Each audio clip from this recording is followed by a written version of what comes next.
Hola, ¿qué tal, estudiantes? Seguimos entonces con esta unidad que se llama Los antecedentes bíblicos de la educación cristiana y estamos abordando, la primera parte fue la educación hebrea. En este momento o en esta lección vamos a abordar entonces la educación judía. La educación hebrea fue educación religiosa y siguió siendo educación religiosa mientras el pueblo se desarrollaba hasta extenderse como el pueblo judío. El judaísmo propiamente dicho nació con las reformas de Esdras en el siglo VI antes de Jesucristo. La educación hebreo-judía no llegó a ser educación formal hasta la institución de la sinagoga en el siglo V antes de Jesucristo.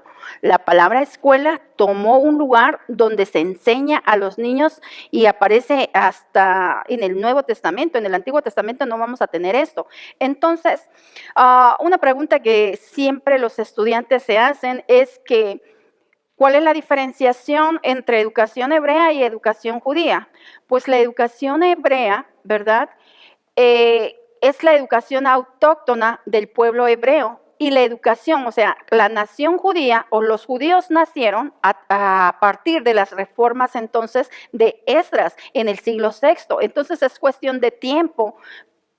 Podemos entonces explicar o podemos decir que también la educación hebrea es el antecedente de la educación judía y se puede decir, muchos de los aspectos que incluye la educación judía están dentro de la educación hebrea. Es más, los venimos manejando, por eso esta unidad va a ser un poco más corta. Ya no mencionaré tanto algunas cosas que se siguen practicando en la educación hebrea, pero que son o pertenecen al periodo de los hebreos, ¿verdad? Entonces, cuando el pueblo entonces es llevado a cautivo, están en la diáspora, es allí entonces donde nace la nación realmente judía, como ya marcamos, ¿verdad? Es un periodo aproximadamente entonces en el siglo VI antes de Jesucristo, y ya eso vimos. Y entonces voy a ir directo a mencionar los centros o las instituciones o las estructuras educativas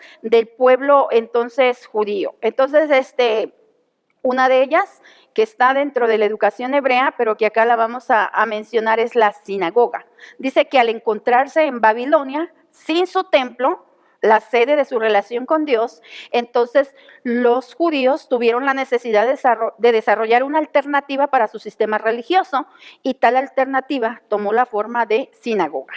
La sinagoga fue la institución de educación más importante en cuanto a la educación judía y la sociedad de la cultura judaica. La sinagoga tenía como propósito, acá escuchen, la adoración a Dios, el estudio de la ley y la enseñanza de los niños, y disciplinar a quienes quebrantaban la ley de Moisés, ¿verdad? Esos eran los propósitos de la sinagoga. Estos centros tenían reuniones agendadas, es decir, se reunían en las sinagogas, tenían sus actividades religiosas en sábados, lunes, jueves y días de fiesta, ¿verdad? Y normalmente días de fiesta, pues estamos hablando del sábado, ¿verdad? El día de reposo. Progresivamente, a través de los años, su estructura pública se volvió en educación para toda la nación y en especial para los niños desde los 6 años de edad, ¿verdad? Desde el siglo III antes de Cristo, la sinagoga se convirtió en el centro de educación de la ley. Por eso es que algunos la ubican en la educación hebrea, porque dicen algunos historiadores que la sinagoga nació desde el tiempo de Moisés, desde el siglo III, ¿verdad? Antes de Cristo. Entonces, por eso la ubican allá, pero en esta unidad exclusivamente la sinagoga la tenemos en la educación judía. Y quiero decir o enfatizar que es el centro más importante, ¿verdad? O la estructura educativa más importante de la educación judía. Dice que la sinagoga se convirtió entonces en el centro de la educación de la nación, y la idea de tener centros locales con propósitos de adoración, estudio de la ley y de la enseñanza de los niños fue aceptada entre los judíos de la diáspora y los que regresaron a Palestina. En los lugares donde había muchas poblaciones de judíos se establecieron varias sinagogas, ¿verdad? Como en Jerusalén, en Roma, en Antioquía y Alejandría, ¿verdad? Y también era la continuación de la instrucción del hogar, es decir, los niños se instruían sus primeros años de vida en el hogar y luego tenían que asistir a la sinagoga. La sinagoga se compara como en nuestros días, a la escuela, pero no tanto a la escuela bíblica de la iglesia, sino más bien a la escuela secular, ¿verdad? La escuela primaria que normalmente los niños cursan o asisten. Dice que cada congregación local fue servida por su sinagoga en asuntos administrativos, por una junta directiva de 3 personas. Se requería por lo menos 10 hombres, ¿verdad?, para iniciar la adoración, es decir, para tener un culto, un servicio en la sinagoga. Y la sinagoga contaba con 2 oficiales. Uno de ellos se llamaba el archisinagogos, que era el presidente, se llama así, archisinagogos. En los apuntes usted va a tener cómo se escribe esto. Y también el otro oficial de la sinagoga, pues era el siervo Hasán, ¿verdad? Él entonces se encargaba de los rollos, del cuidado de los rollos o de las escrituras, ¿verdad?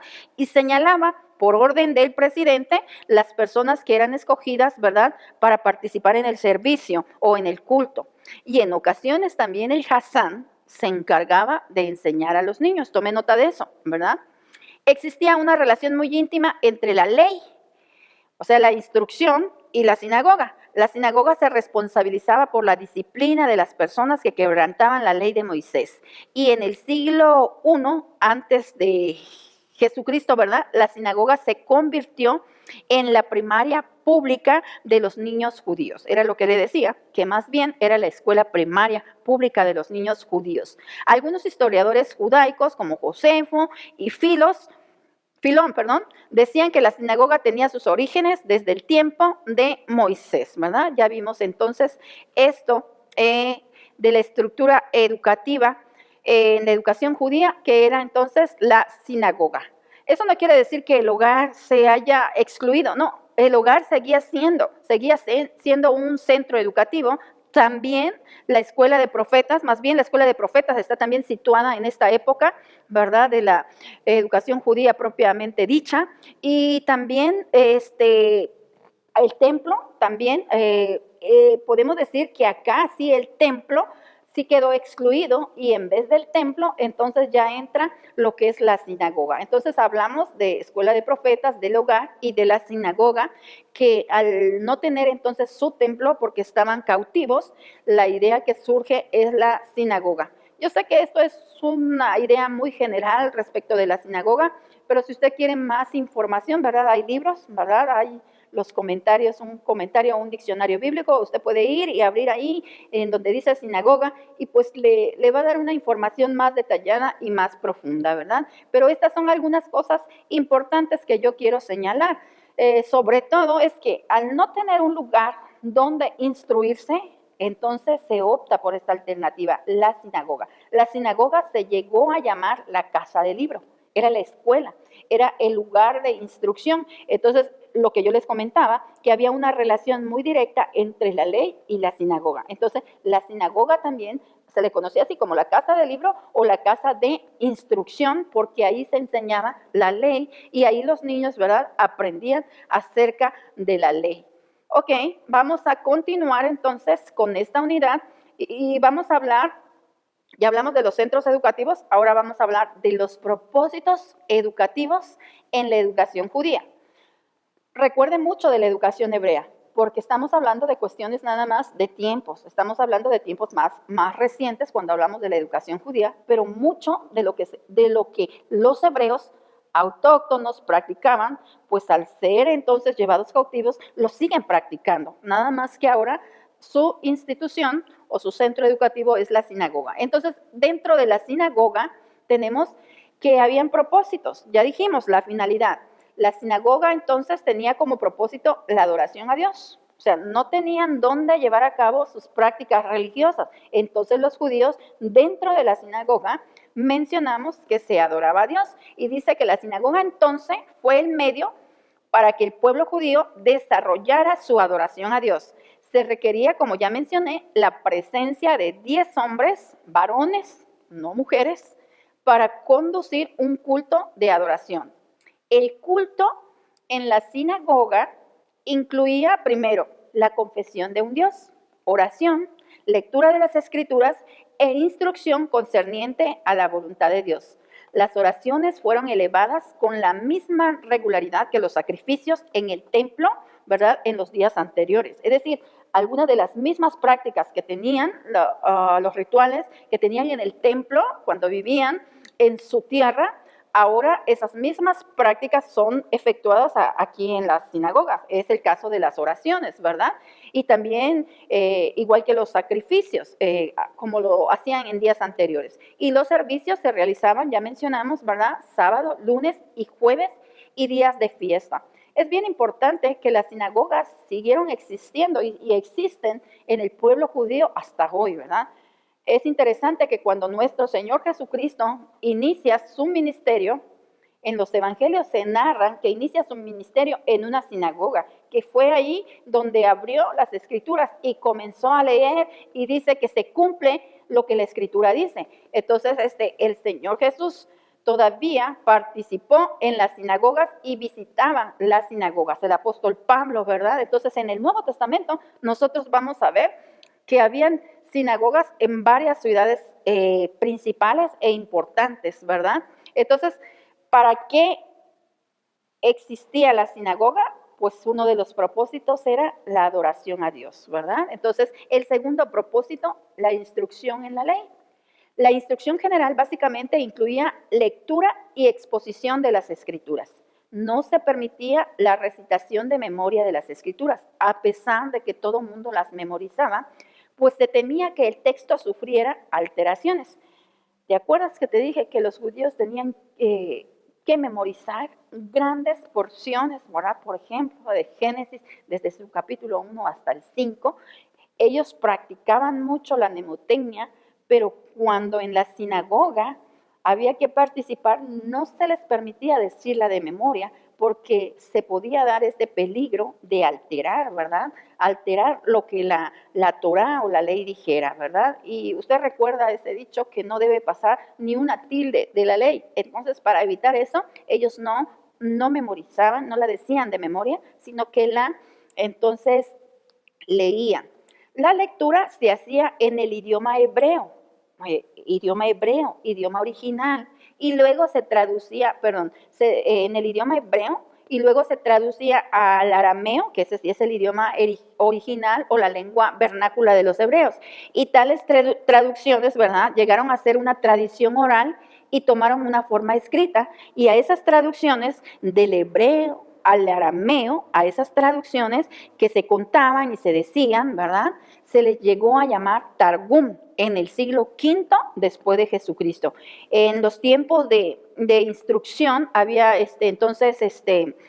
muchas veces se leían de los Targums cuando ya hablamos de las sinagogas en el Nuevo Testamento, ¿verdad? Es más, hay algunas porciones en los evangelios de nuestro Señor Jesucristo que más bien son tomadas del Targum que de la Torá, ¿verdad? Entonces, esas traducciones se llaman así, Targum o Targumens. Entonces, eso se dieron hasta en el siglo V después de Cristo. En los tiempos de instrucción había una lectura de los profetas, después la lectura de la ley. El culto o periodo de instrucción concluía con la segunda lectura y se permitía la predicación, ¿verdad? O la explicación o la exposición de las escrituras por cualquier miembro masculino, no por ningún miembro femenino, ¿verdad? Recuerde usted que para el judío, pues no cuentan ni las mujeres, ni los niños, ni el esclavo, ni los gentiles, ¿verdad? Entonces, la lectura o la predicación o la exposición de las escrituras en la sinagoga se hacía por un miembro masculino de la comunidad. Dice, por ser el lugar donde se enseñaba la ley, la sinagoga entonces ganó la reputación de ser la casa de instrucción. La instrucción formaba entonces parte del culto de adoración y por eso acontecía en el lugar de adoración. Entonces, cuando estamos hablando de la educación judía, hay dos propósitos. El primero de ellos es la adoración a Dios. El segundo de ellos es la instrucción en la ley. O sea, el pueblo está en cautividad, pero allá donde está en cautividad hay que buscar la forma en que hay que adorar a Dios, y lo hicieron a través de formar esto que se le conoce como la sinagoga. Y en la sinagoga se instruía en la ley, ¿verdad? Ya comentamos eso. Y también en la sinagoga se instruía a los niños. Escuchó anteriormente que dije que el Hasán, o sea, el siervo que le ayudaba al archisinagogos, era entonces que en ocasiones podía atender a los niños. Y dice que en la sinagoga había un lugar aparte con el propósito más específico de instrucción. Allí los niños estudiaban la ley guiados por un maestro. El maestro era respetado y tenía un alto honor. Hay una antigua ilustración, ya conté esto, ¿verdad?, que dice que si la vida del padre y del maestro o de alguien se encontraba en peligro, siempre el maestro debe de ser salvado primero. La instrucción de los niños en la sinagoga es más similar entonces a las escuelas primarias hoy en día. Dice que los jóvenes eruditos también estudiaban en la sinagoga bajo la tutela de los escribas. Allí aprendieron a exponer entonces la ley. Recordemos entonces los propósitos de la educación judía: la adoración a Dios, la instrucción, ¿verdad?, en la ley, que conocieran la ley, y también entonces la instrucción a los niños. Los judíos están bien, se puede decir, ocupados en la educación de todo el individuo. El currículo, el contenido de la enseñanza, qué era lo que los judíos transmitían o qué era lo que enseñaban, ¿verdad? Entonces, el currículo de los judíos, la ley. Continuamos, ¿verdad?, con los hebreos. Génesis a Deuteronomio, estos 5 libros que ya hemos comentado, que se conocen también como los libros de Moisés o el Pentateuco. Pentateuco es una palabra griega que significa 5 libros. Estos libros describen el origen del mundo, los inicios de la nación de Israel, la elección de Israel por parte de Dios, ¿verdad?, la entrega de sus leyes para ellos y su dirección para llevarles hasta la frontera de la tierra prometida. Recordemos que la ley se transmitía por medio de la tradición oral de generación a generación. Entonces, el currículo, la ley, los primeros 5 libros de la Biblia. Pero hablemos un poquito también que el currículo de la educación judía fueron los profetas. Los libros proféticos dan testimonio de muchas advertencias e instrucciones. Y acá quiero llamar la atención a la palabra advertencia, ¿verdad? Porque en los profetas vamos a encontrar constantemente cómo Dios le da el mensaje a los profetas y los profetas les advierten al pueblo. De hecho, en el Antiguo Testamento se utiliza más la palabra advertir.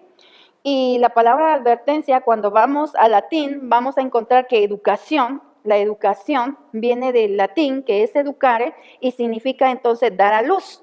Pero también otro significado es advertir, es dar señales, también es alumbrar.